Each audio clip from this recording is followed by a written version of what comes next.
वालेकुम दोस्तों, मैं हूं खुरम शबीर। अस्सलाम वालेकुम दोस्तों, मैं हूं दानी सलीम। दोस्तों, जैसे कि हमने पहले भी कोक्स बाज़ार पे बीच पे रिएक्शन दिया है, जी तो वो तो क्योंकि बांग्लादेश का और दुनिया का काफ़ी बड़ा बीच है, बिल्कुल, काफ़ी लंबा बीच काफ़ी है। लंबा बीच है, तो उसकी तो लंबाई की हद ही कोई नहीं है, इतना जी बड़ा बिल्कुल, बीच है।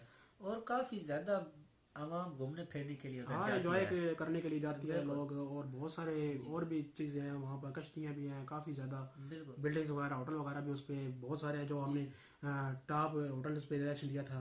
बिल्कुल, और गर्मियों के लिए ज़्यादातर वही सब के सब लोग बांग्लादेश के यूज़ करते होंगे, हाँ कोक्स बाजार, हाँ, वहाँ ही जाते होंगे क्योंकि घूमने के उधर लिए। काफ़ी ज़्यादा रश था। हम्म, तो दोस्तों, आज हम एक और ही चिटगांग के सी बीच पर एक्शन देने वाले हैं।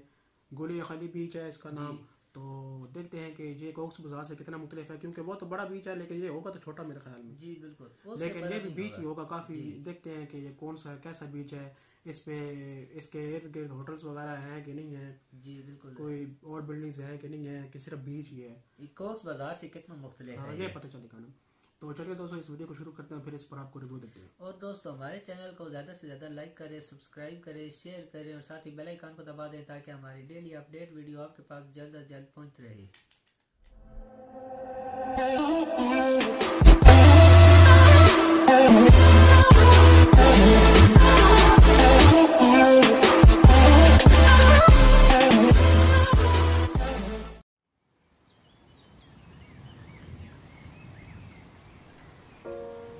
একুশ সেপ্টেম্বর 2017 দিনটা শুরু হয়েছিল কাকভেজা বৃষ্টি দিয়ে। 4 নং সতর্ক সংকেতে প্রবল বর্ষণে যখন সারা দেশ প্রায় হাঁটু জলে ডুবে গেছে, তখন আমরা সিএনজি দিয়ে এসে পৌঁছলাম গুলিয়াখালী বিচের কাছাকাছি। যেখানে সিএনজির শেষ সীমা, সেখানে দাঁড়িয়ে বুঝলাম মূল সাগরে যাবার আগে একটা বিশাল কাদা সাগর পাড়ি দিতে হবে। স্থানীয়দের মতে অন্যান্য দিনে নাকি এমন কাদা থাকে না, তখন খুব সহজেই মিনিট 5-এর মধ্যে বিচে চলে যাওয়া যায়। যাই হোক, সবই কপাল। খুব একটা চিন্তা না করে নেমে পড়লাম অথই কাদার সাগরে। গুলিয়াখালীতে যাওয়ার সময় এরকম একটা কাদা যুক্ত রাস্তা পার করতে হবে, যেটাতে আসলে অনেক গভীর কাদাই থাকে।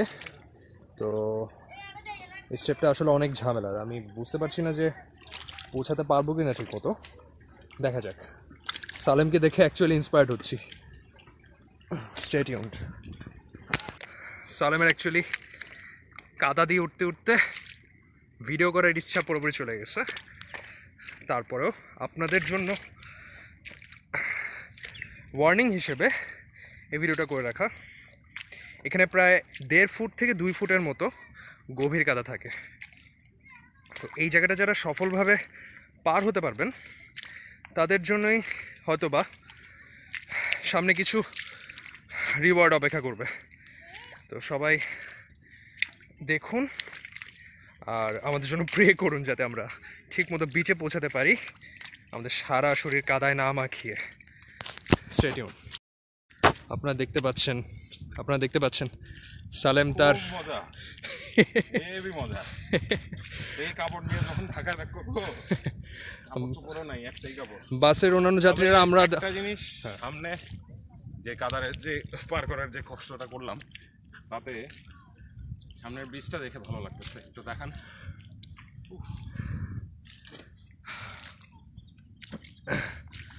আমরা হয়তো আর কিছুক্ষণের মধ্যে পৌঁছাবো সেখানে। দেখি মানে আপনাদের কাদায় চলাফেরা করার এক্সপিরিয়েন্স একটু বলুন। আমি আরো ভিতরে ঢুকে গেছি, ওই যে নিচ দিয়ে পার হয়েছি, এত ওই দিকটা প্রচন্ড সুন্দর। সুন্দর। যাক, তার মানে এত কষ্ট করার পর একটা রিওয়ার্ড পাবো। একদম শেষে খুবই সুন্দর। Thank you.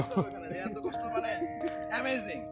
ওইখানে হচ্ছে একদম গ্রিন, আর হচ্ছে গ্রিন ফিল্ড। ভালো থাকেন। দিসটা অনেক সুন্দর। Thank you.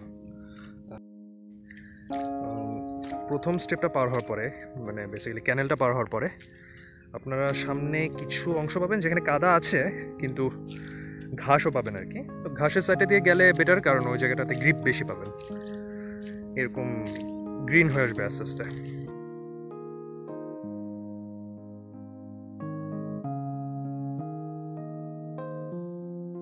চন্দ্রনাথের পাহাড়ি ঢাল বেশ সমুদ্রে গিয়ে মিশেছে এই নাম না জানা নদী। পানি বেশি থাকলে নৌকা নিয়েও নাকি গুলিয়াখালী বিচে যাওয়া যায়। তো ভিউয়ার্স দেখলেনই তো কি অবস্থা, কি কাদা টাদা পার করে আসলাম, শরীরের অবস্থা খুব খারাপ। বাট একটা জিনিস হচ্ছে গিয়ে সামনে যেটা দেখতেছি আর সাগরের গর্জনটা শোনা যাচ্ছে, সেটার মানে সেই ইন্সপিরেশনটাকে কাজে লাগায় এই যে এরকম কঠিন রাস্তা, দুর্গম রাস্তা, এটা পুরোটা পার হওয়ার আমরা চেষ্টা করতেছি। বাট আমরা অবশ্যই যাবো ওখানে, আসেন।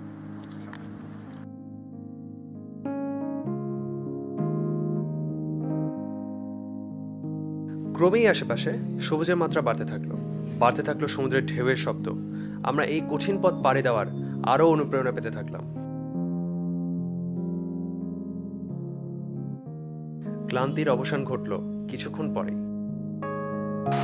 ভিউয়ার্স আমরা চলে আসছি গুলিয়াখালী সি বিচে। আমরা ফাইনালি যে পোর্শনটা সবচেয়ে বেশি কিলোমিটার পপুলার, এরকম ছোট জায়গায় জায়গায় হচ্ছে এরকম গর্ত আছে, সেই গর্তগুলো এই এরিয়াটাতে চলে আসছে, একদম আমাদের সমুদ্র একদম আমাদের কাছে আসছে।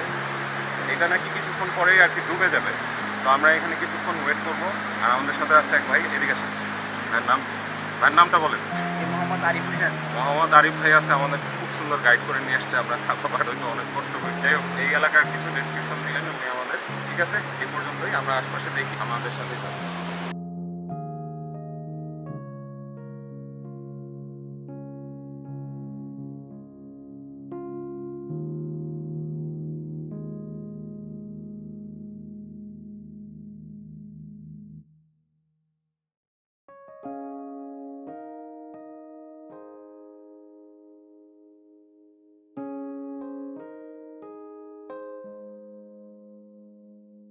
দেশের বিভিন্ন স্থানে ভ্রমণের সুযোগ হয়েছে, কিন্তু এই বিচটা একেবারেই অন্যরকম, যেন কোনো শিল্পীর তুলিতে পরম যত্নে আঁকা এক চিত্রকল্প।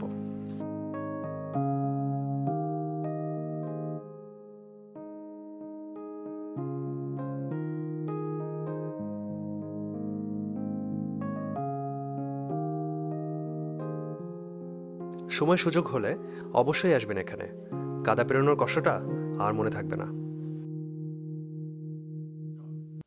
तो दोस्तों वीडियो आपने देख ली है और काफ़ी इसने वो जैसे इसने शुरू की है अपने सफ़र की शुरुआत, तो बीच जहाँ से उसने शुरू किया वीडियो, तो हमने तो ये समझा कि ये कैसा बीच है, यहाँ पर इतना कीचड़ है वगैरह है, अजीब व गरीब है। लेकिन उसने साथ साथ जैसे बताया वो सब टाइटल भी लिखे हुए आ रहे थे वीडियो पे, तो उसके जरिए हमें समझने में ज़्यादा आसानी हुई। तब कुछ समझ जाइए कि फिर ये जब आप कीचड़ से गुजर कर आगे जाएंगे। हाँ, तो काफ़ी ज़्यादा इन्होंने फासला, क्योंकि वो वहाँ के मकामी लोगों ने भी उन्हें बताया कि यहाँ पर अक्सर औकात ऐसा नहीं होता है, लेकिन बारिश का मौसम था तो उस वजह से ज़्यादा कीचड़ बन गया है और पानी भी थोड़ा सा और ज़्यादा गढ़ों में काफ़ी वो जो समंदर की लहरें तेज से आती हैं, तो जब जो गढ़ों में पानी ठहर जाता है फिर वो घास फूस अलग हो जाता है। ये बारिशों का पानी ज़्यादातर जो अब कीचड़ की सूरत में है यहाँ पर।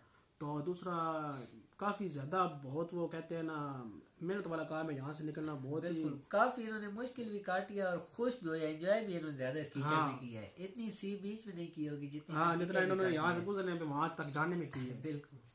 तो हमें तो काफ़ी वीडियो अच्छी लगी है और काफ़ी खूबसूरत वो गड़े जो बन गए हैं मुख्तलिफ शक्लों के। जी बिल्कुल, क्योंकि काफ़ी खूबसूरत मंजर पेश कर रहे थे, क्योंकि सारा उस पे घास था बिल्कुल, और बीच में पानी था। जी लग रहा था कि लोगों ने खुद बनाया ये, हाँ समझ नहीं आ रही थी उनकी। तो काफ़ी खूबसूरत है और समुंदर भी काफ़ी अच्छा है दूर से, और बीच भी काफ़ी ज़बरदस्त है एक किस्म, क्योंकि घास वाला बीच है, एक अनोखा बीच है हमारी नज़र में। ये कश्ती तो काफ़ी दूर खड़ी थी। हाँ, तो वो लेके जाते होंगे ना मकामी लोग उन्हें समुद्र तक, इस वजह से। तो दोस्तों हमें तो ये वीडियो काफ़ी पसंद आई है और काफ़ी इनका समझने में मौका मिला है, क्योंकि सब टाइटल लिखे हुए थे वीडियो पे। तो दोस्तों अगर आपको हमारी ये वीडियो पसंद आई है तो इसे लाइक करें, चैनल को सब्सक्राइब करें, शेयर करें और साथ ही बेल आइकन को दबा दें ताकि हमारी डेली अपडेट वीडियो आपके पास जल्द से जल्द पहुंच रहे। तो मिलते हैं अगली वीडियो के साथ, तब तक के लिए अल्लाह हाफिज़।